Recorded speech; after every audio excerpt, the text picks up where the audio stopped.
Per 3 minuti e 30. Représentante, il faut être clair aujourd'hui. Pour beaucoup de Palestiniens, et je reviens de Ramallah et des universités palestiniennes, deux solutions n'est plus à l'ordre du jour. Les Israéliens n'en veulent pas, ne nous mentons pas. Israël rend de plus impossible la solution de deux États. Nous défendons avec raison deux États. Mais il faut mesurer la frustration palestinienne. Et ce que je ne comprends pas, nous soutenons, comme les socialistes, l'initiative du président Abbas à l'ONU. Et je trouve la phrase qu'il a trouvée en disant « En Moyen-Orient, il n'y a pas un État de trop, mais il manque un État. » Donc il dit « L'État d'Israël est légitime, mais il manque l'État palestinien. » C'est la phrase que nous pouvons tous signer. Seulement, ce que je ne comprends pas, Madame la Haute Représentante, c'est que vous arrivez ici et dites « Nous regrettons que l'Israël ait décidé aujourd'hui la construction de 1100. » Au moins, condamnez-le et ne le regrettez pas. Dites que c'est impossible. Soyez clairs. Et deuxièmement, même si nous sommes pour la reconnaissance de l'État d'Israël, de l'État palestinien tout de suite, au moins dites aux Israéliens, dites-leur, s'ils continuent les constructions, eh bien vous pousserez les États européens à tout de suite accepter la reconnaissance de l'État palestinien. Faites-leur le même chantage qu'ils font avec vous. Parce qu'avec vous, ils disent on va négocier et en même temps, ils continuent à occuper. Faites de la politique, Madame Ashton. La politique, c'est pas de la prière. Aujourd'hui, il y a en Israël des centaines de milliers de personnes qui s'opposent à la politique de Netanyahou. Il faut que l'Union européenne, il faut que nous, ici, nous soyons sincères et Monsieur Tzanok, ne soyons pas cyniques. L'État d'Israël a été reconnu unilatéralement par l'ONU en 1947 et c'était juste.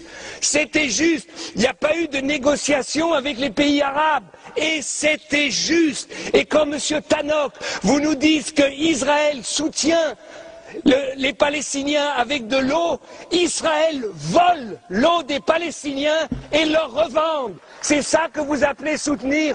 Enfin, il faut arrêter un peu avec notre cynisme européen.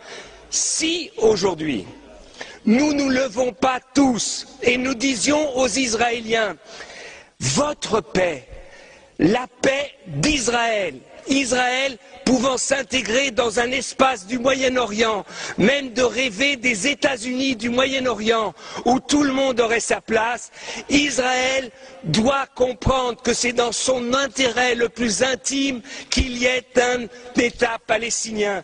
Et Madame Ashton, vous devez dire aux Israéliens, des représentants palestiniens comme M. Abbas ou comme le Premier ministre Fayyad, ils n'en auront pas d'autres et que aujourd'hui, si le Hamas aujourd'hui est contre l'initiative de M. Abbas, parce qu'il sait que cette initiative, c'est la seule possible pour qu'il y ait deux États au Moyen-Orient. Donc je trouve que votre position est trop faible.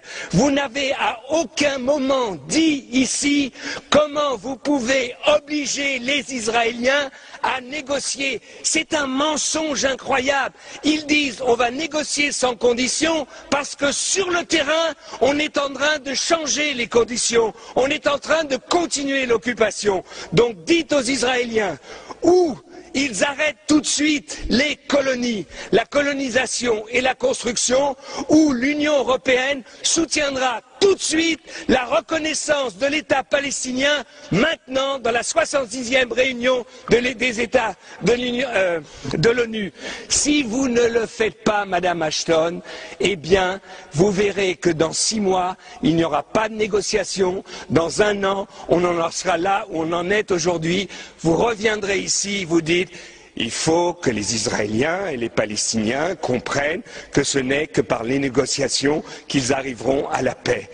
Ils arriveront à la paix, Madame Ashton, si nous disons aux Israéliens, des fois, et pour défendre l'État d'Israël, too much is too much, enough is enough. Si on leur parle comme ça, vous verrez que les choses changeront. Merci.